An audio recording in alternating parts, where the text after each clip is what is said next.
9वीं कक्षा के विज्ञान के 4th चैप्टर परमाणु की संरचना के सेकंड लेक्चर में आपका स्वागत है। इससे पिछले लेक्चर में हम ये पढ़ चुके हैं कि परमाणु छोटे छोटे कणों से मिलकर के बना होता है, जिसमें से मुख्य 3 कण हैं, इलेक्ट्रॉन, प्रोटॉन और न्यूट्रॉन। हमने इलेक्ट्रॉन, प्रोटॉन और न्यूट्रॉन की खोज किसने की, कब की और इसके बारे में अन्य महत्वपूर्ण बातें फर्स्ट लेक्चर में सीख ली है। आज की इस लेक्चर में हम ये देखेंगे कि एक परमाणु में जो ये कण होते हैं, परमाणु कण जो होते हैं, इलेक्ट्रॉन, न्यूट्रॉन, प्रोटॉन वगैरह जो है वो किस तरह से अरेंज होते हैं उसके अंदर। तो इसके लिए जो है ये समझने के लिए बहुत सारे साइंटिस्टों ने प्रयास किए थे। उनमें से सबसे पहला जो प्रयास था वो थॉमसन का था, या जिसको हिंदी में टॉमसन भी कह देते हैं। तो टॉमसन ने सबसे पहले जो है परमाणु की तस्वीर दुनिया के सामने पेश करने की कोशिश की थी अपने एक्सपेरिमेंट के आधार पे। तो जो है हम यहाँ पर एक एक करके 3 मॉडल है हमारे सिलेबस में, टॉमसन मॉडल, रदरफोर्ड मॉडल और बोर मॉडल। इसके अलावा जो है क्वांटम यांत्रिक मॉडल के नाम से और आता है, जो हम 11th क्लास में पढ़ेंगे। तो आज इस लेक्चर में हम ये पढ़ेंगे कि टॉमसन का परमाणु मॉडल क्या था और इस मॉडल में क्या कमी रहेगी, और उन कमियों को जो है रदरफोर्ड ने जो है किस तरह से दूर किया, या रदरफोर्ड ने जो है किस प्रयोग के आधार पर अपना मॉडल दिया, इसकी क्या क्या कामयाबी रही और क्या क्या इसकी कमियां रही। ठीक, आज के लेक्चर में हम ये 2 ही मॉडल करेंगे, और उससे अगले यानी जो 3rd लेक्चर है उसमें मैं आपको बोर के मॉडल के बारे में बताऊंगा। ठीक है, तो आइए शुरुआत करते हैं। अब देखिए कि टॉमसन ने जो है अपने मॉडल में एक बहुत ही सिंपल सी बात कही, और इन्होंने ये कहा कि परमाणु जो है वो एक धन आवेशित गोला होता है। वृत्त नहीं कह रहा हूं मैं, गोला कह रहा हूं, जिसे रबर की गेंद होती है, गोल। इस तरह से इन्होंने कहा कि जो परमाणु जो है वो एक धन आवेशित गोला होता है। धन आवेशित का मतलब ये जो है पूरा का पूरा इसमें जो मटेरियल है वो सारा धन आवेशित होता है। ठीक, और इसमें जो है ऋण आवेशित इलेक्ट्रॉन जो है इसमें जगह जगह बिखरे हुए होते हैं। जैसे मान लीजिए ऋण आवेशित इलेक्ट्रॉन है, इसमें अलग अलग जगह बिखरे हुए होते हैं। अगर इसकी हम हिंदी में बात करें तो जैसे परमाणु को इन्होंने कहा कि ये तरबूज की तरह से है, और जैसे तरबूज के अंदर बीज होते हैं ना, इसी तरह से कहते हैं इसके अंदर इलेक्ट्रॉन जो है वो बिखरे हुए होते हैं। एक बात तो इन्होंने ये कही थी। दूसरी बात इन्होंने ये कही थी कि जितना इस गोले पर धन आवेश है ना, उतना ही इन इलेक्ट्रॉनों पर ऋण आवेश है। तो कुल धन आवेश कुल ऋण आवेश के बराबर होता है। इसलिए परमाणु जो है वो क्या होता है, उदासीन होता है, इस पर कोई भी आवेश नहीं होता है। ओके, तो अब टॉमसन मॉडल को जो है प्लम पुडिंग मॉडल भी कह देते हैं। अब देखिए मैं आपको प्लम पुडिंग का अर्थ समझाता हूं कि प्लम पुडिंग,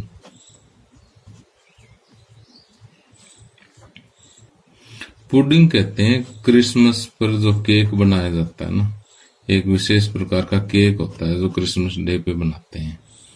ठीक है, और प्लम होता है इसमें जो ड्राई फ्रूट हम डालते हैं, जैसे बादाम वगैरह हो गए और काजू को जो है ये जो ड्राई फ्रूट मान सकते हैं आप इसको।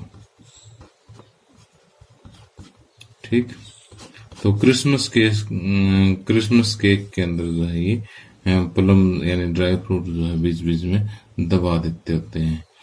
ठीक, तो टॉमसन ने ये कहा कि ये जो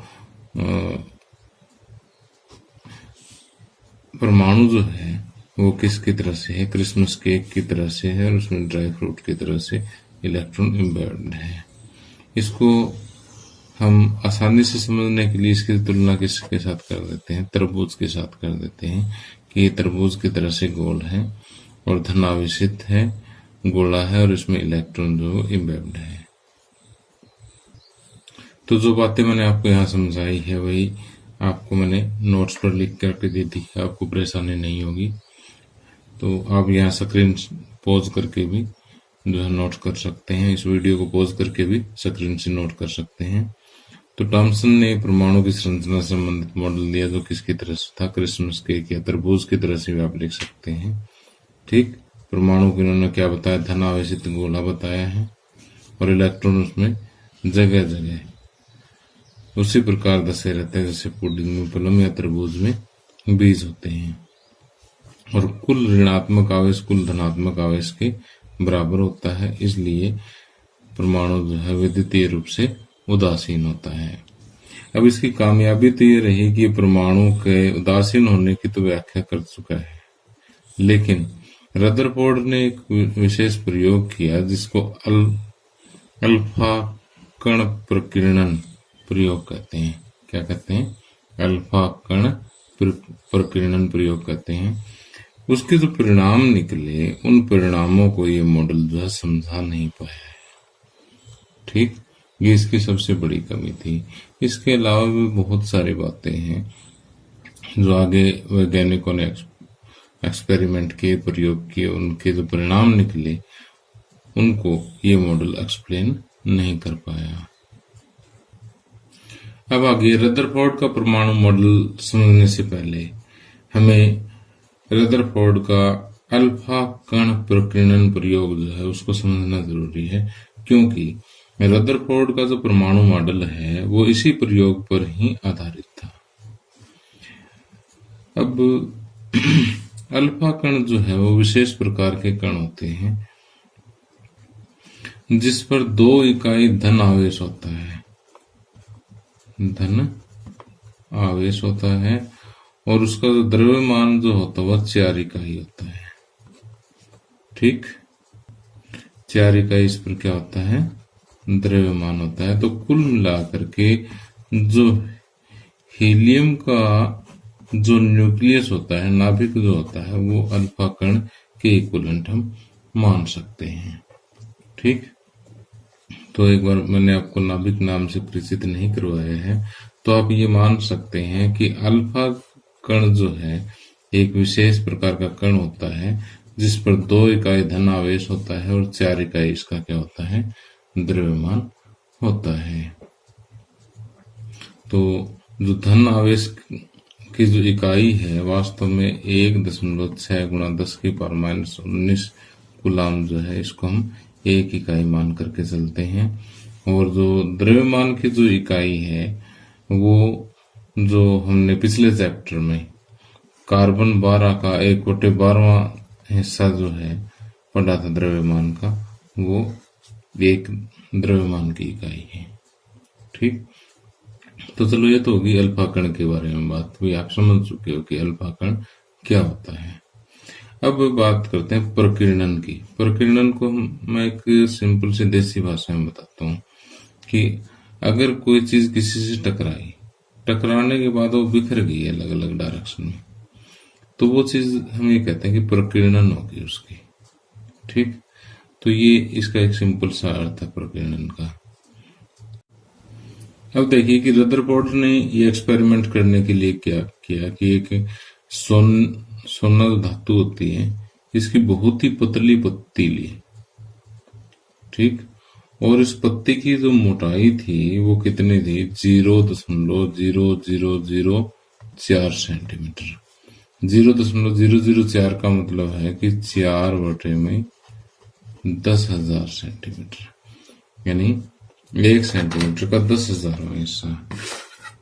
तो जैसे आप यहाँ देख सकते हो कि ये पत्ती कितनी पतली होगी, जैसे यहाँ से यहाँ तक ये 1 सेंटीमीटर है। 1 सेंटीमीटर का अगर आप 10वां हिस्सा करते हो तो ये 1 मिलीमीटर इतना सा हो जाता है बस।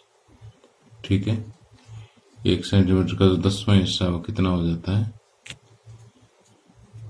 सिर्फ इतना सा हो जाता है। ठीक, अब ये इतने से कभी 1000वां हिस्सा इतनी पतली पत्ती इन्होंने सोने की ली, और इस पत्ती पर इन्होंने क्या किया कि किसी तरीके से इन्होंने अल्फा कण पैदा करके इसके ऊपर जो है अल्फा कणों की बौछार करनी शुरू कर दी। ठीक, अल्फा कणों की बौछार करनी शुरू कर दी।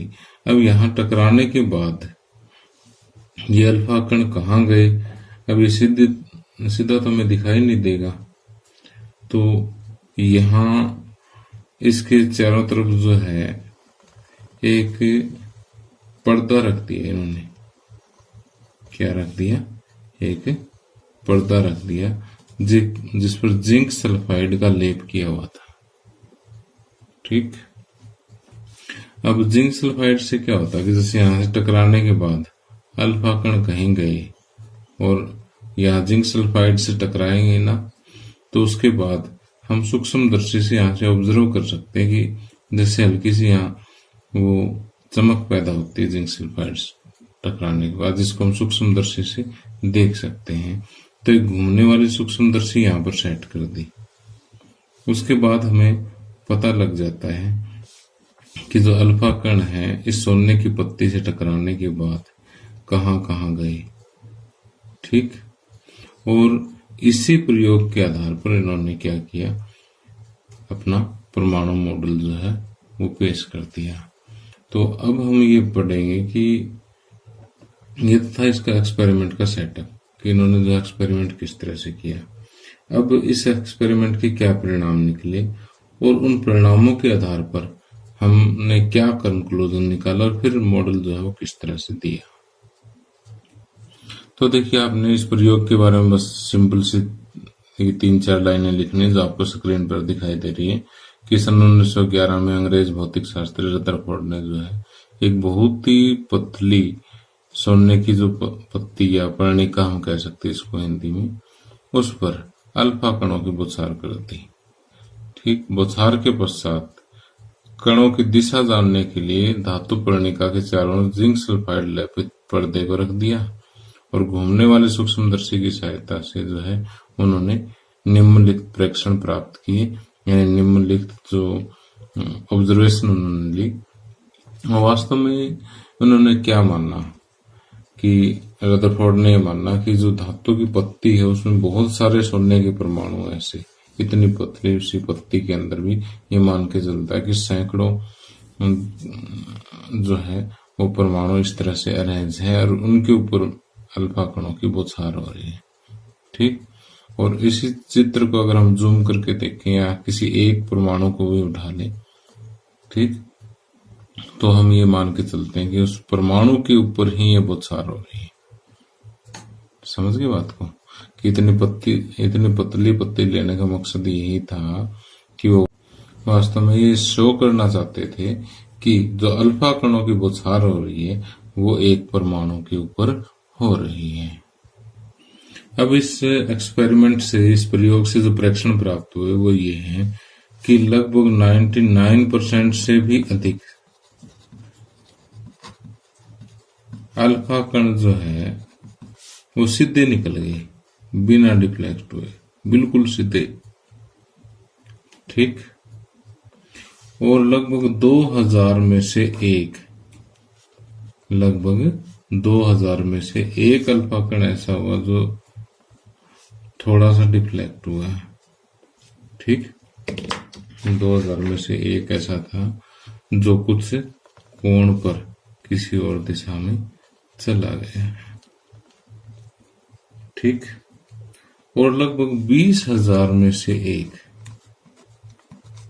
ऐसा कण था जो यहां से टकराने के बाद वापिस चला गया। ठीक, जैसे इसी डायरेक्शन से आया और इसी से वापस चला गया। तो इसके अलावा कुछ एक बुक्स में ऐसा भी लिखा हुआ है कि कुछ कण जो है वो ऐसे हैं कि जो 90 डिग्री से भी ज्यादा कोण पर डिफ्लेक्ट हो गए। तो वो सारा इसी के अंदर ही आ जाता है कि कुछ कोण पर डिफ्लेक्ट हुए। ठीक है, इधर उधर वाले सारे हमने इसी के अंदर ही ले लिए हैं। तो ये जो तीनों प्रेक्षण मैंने आपको बताए यहाँ पर, ये आप यहाँ स्क्रीन पर देख सकते हैं कि 99% अल्फा पार्टिकल बिना विचलित हुए सीधी रेखा में निकल जाते हैं। कुछ अल्फा कण लगभग 2000 में से एक विभिन्न कोणों पर विक्षेपित हो जाते हैं और बहुत कम यानी लगभग 20,000 में से एक अल्फा कण ऐसे जो 180 डिग्री यानी पुनः अपने पथ पर लौट जाते हैं। ओके, अब देखिए यहां तो हमने इसके पढ़े थे प्रेक्षण, यानी इसकी ऑब्जर्वेशन क्या थी। ये 3 इनकी ऑब्जर्वेशन थी। ठीक, इन 3 ऑब्जर्वेशन, इन 3 प्रेक्षणों के आधार पर हम कुछ निष्कर्ष निकालते हैं।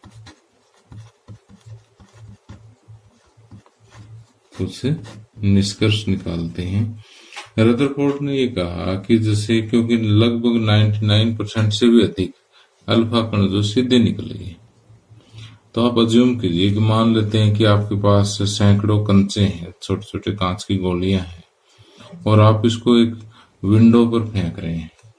ठीक, और 99% से भी ज्यादा गोलियां बिना कहीं अटके सीधी विंडो में से पार हो जाती है, खिड़की में से पार हो जाती है।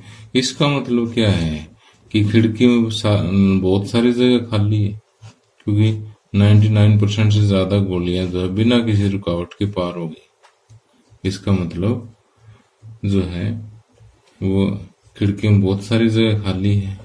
तो ठीक उसी तरह से इन्होंने ये कहा, क्योंकि बहुत सारे कण जो है वो सीधे निकल जाते हैं बिना किसी बाधा के, इसका मतलब परमाणु में बहुत सारी जगह जो है वो खाली है। ठीक, अब ये कहता है कि कुछ यानी 2000 में से एक अल्फा कण जो है वो डिफ्लेक्ट हो जाते हैं कुछ कोण पर। वो कोण छोटा भी हो सकता है, वो कोण कुछ बड़ा भी हो सकता है। तो अल्फा कणों पर जैसे मैंने आपको बताया था कैसा आवेश होता है, धन आवेश होता है। ये क्या होता है, धन आवेशित कण होते हैं। तो धन आवेशित कण अगर डिफ्लेक्ट होते हैं तो इसका मतलब यहाँ परमाणु के अंदर कोई ना कोई धन आवेशित वस्तु है। तो जो अल्फा कण यहां से आया, जो इसके नजदीक से गुजरेगा, तो वो इस तरह से डिफ्लेक्ट हो जाएगा। ठीक, जो इधर से आएगा वो डिफ्लेक्ट हो जाता है। ठीक,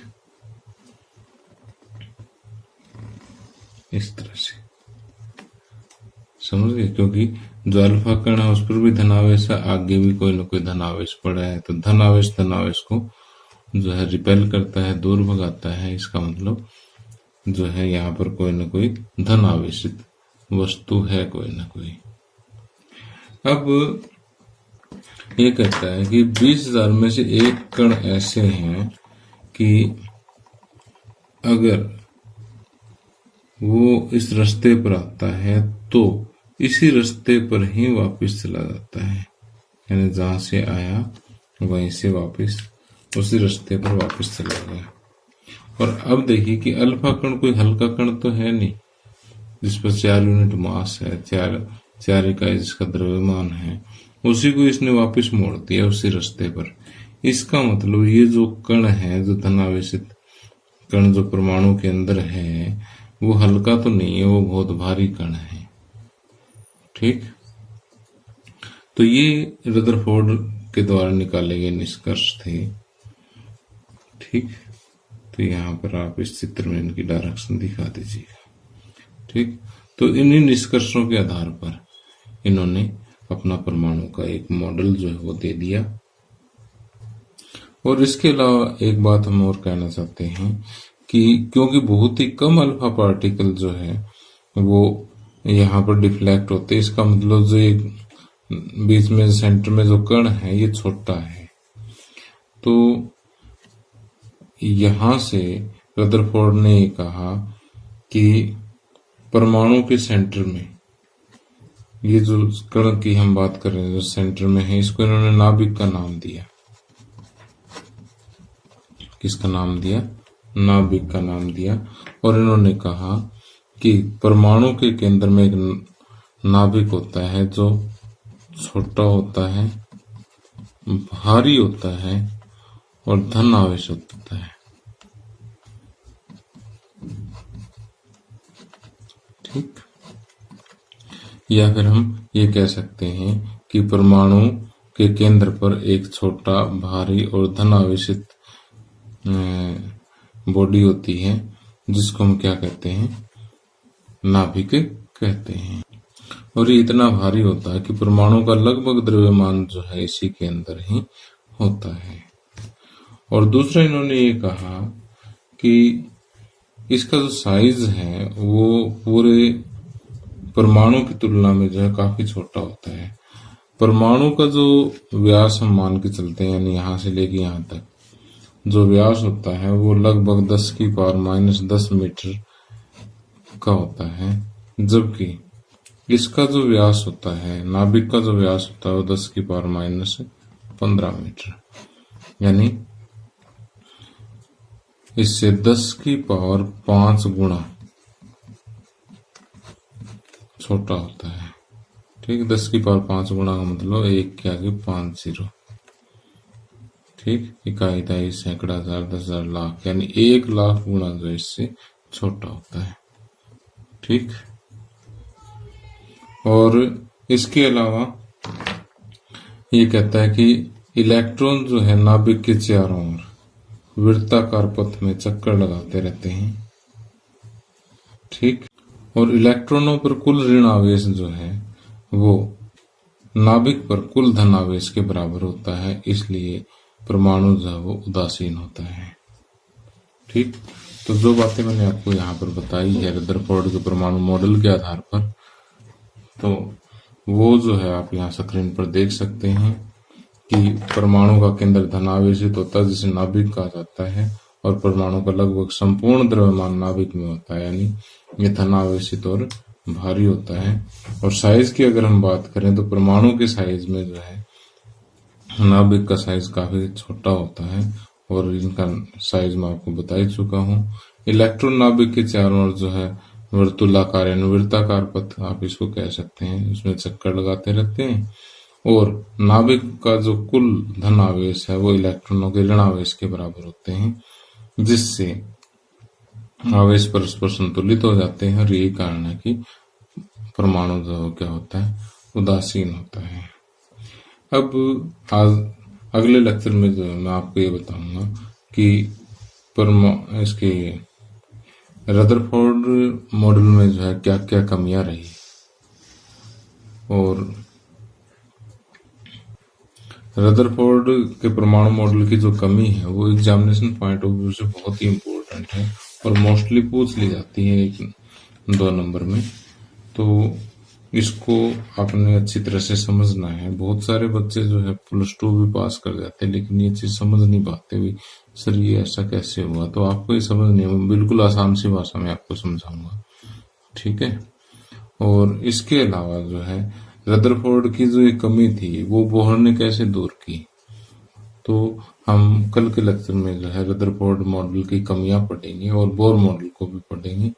ठीक है, तो ये जो लेक्चर है कल का, यानी 3rd लेक्चर जो है वो एग्जामिनेशन पॉइंट ऑफ व्यू से या आगे जब तक आप विज्ञान संकाय में रहना चाहते हैं तब तक के लिए आपके लिए बहुत इंपॉर्टेंट है, बहुत काम आएगा, इसलिए आपको जरूर समझना है ये। तो आपको बेटा मेरा लेक्चर कैसा लगा मुझे कमेंट करके जरूर बताया करो। Thank you.